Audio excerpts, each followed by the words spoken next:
When I was in college, there was a popular joke, and we used to say, who is a chemistry student who eats chemicals, drinks chemicals, sleeps on chemical, and dreams chemicals, right? So that's a chemical sciences student. Well, we are so passionate about chemistry when we get started with our career, right? But then what happens? Something bad. What's that? We pass the college and then we try to get into the industry, and as a fresher nobody's ready to give me a job, no matter how passionate I was about chemistry, how much interested I was to make a career in this field. Now nobody is ready to give me my dream job. So how should I get that? So all of that I'm going to cover in today's video. It is going to be a valuable video. You will probably take more than 20 points, so take your pen and paper and let's get started. Now the first thing is, this is exclusively for our brand Rasainika. If you are not a Rasainika subscriber yet, subscribe to us not just on this channel but also on our newsletter, because we send you all the jobs and updates from latest updates from the industry so that you can get a job faster as a fresher. So let's start with the first point. Okay, that is education and training. So obviously you have done a lot of educational training, academic training. You have the degree probably by now as a BSc or MSc in chemistry. So now you have all the knowledge, practical as well as theoretical knowledge of chemistry. And that means you have lab proficiency and you have essential skill set ready, right? But that's what you are thinking. Now, the next thing which you should learn is industry specific knowledge. Now, you have to stay up to date with the latest scientific and technological advancements in the industry and understand how to apply them in real life. So that's very, very important for you. The next one is you have to continue your education as long as you're not getting the job. And that's something you have to keep in your mind, that if you are not getting your job, that doesn't mean that you have to just keep waiting. Side by side, keep learning something new so that the day you get the job, you have one additional certificate also to produce. So that's something which you have to keep in mind. Now, the second point under this is laboratory experience, right? So laboratory experience, you will think that, okay, only in my college lab, I have the laboratory experience, so that's enough. No, it's not.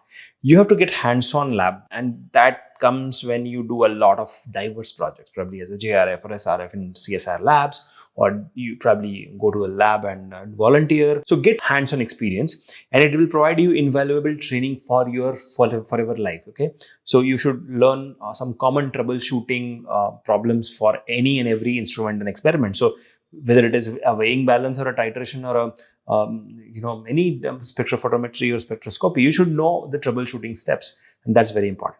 The second is data analysis. So you'll get a lot of data. How to analyze, how to interpret, how to communicate this data in an effective way. That is what you have to learn. So data analysis, data interpretation, and data communication, these three are very important. And of course, you are sitting in a laboratory, boss. So lab safety is super important. You have to make sure that you are practicing lab safety.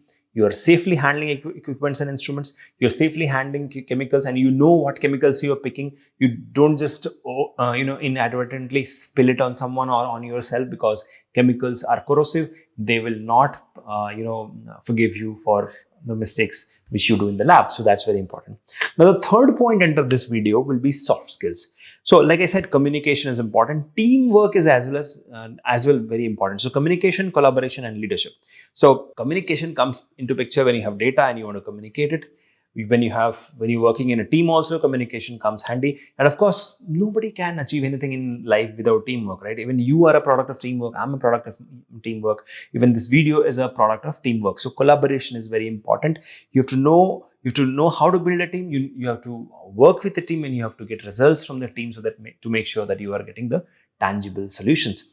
Now, at the same time, leadership comes into picture when things are needed to be done.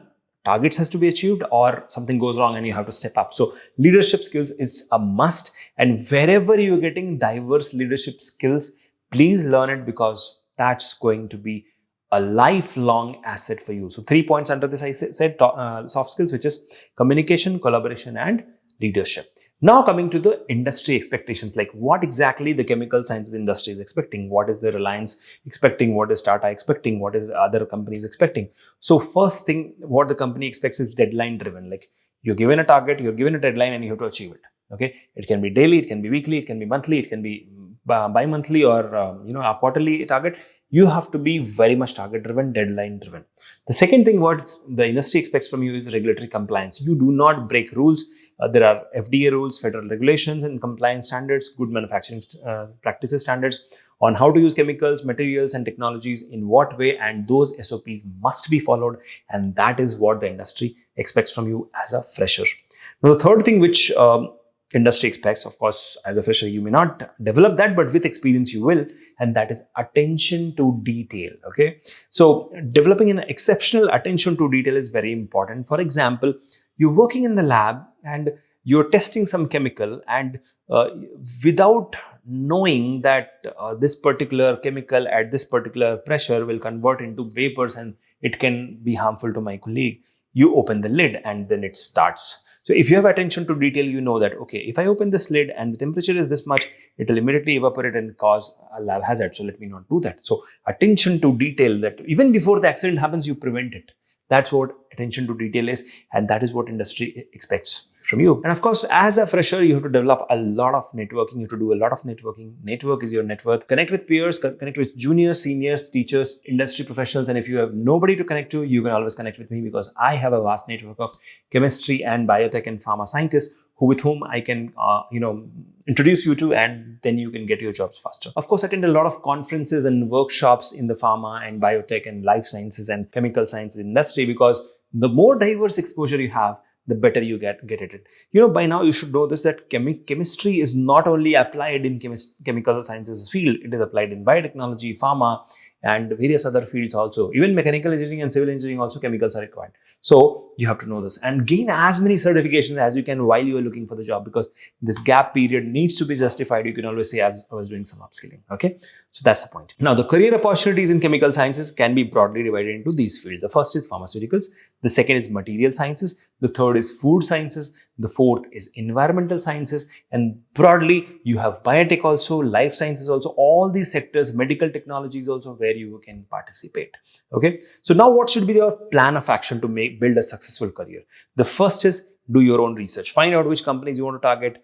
Customize your cover letter, customize your CV. And now the second thing is do networking. Reach out to the right people in those companies and find out who can introduce you to the HR, who can talk to you in detail about how to get into a job in this particular company, because company is a living organization. You reach out to people and they will probably guide you. The third is experience. Gain experience as much as you can. Now, if you're not getting experience, use the formula which I always say, and that is volunteer as a service. So you can always volunteer for your service, saying that, okay, if you're not ready to give me a job, I will volunteer, I'll work for free, and then probably if you like me, give me an experience certificate. And of course, at any point in time, remember this, as long as possible, you have to be a lifelong learner. Keep learning new things, keep learning new technologies, because whatever you invest here never goes waste, it grows. So with these thoughts, thank you so much for watching this video. It was very nice talking to all of you. Any questions or comments, put them down in the comment section, and I'll see you soon in the next one. Till then, keep shining and watching Rasaynika.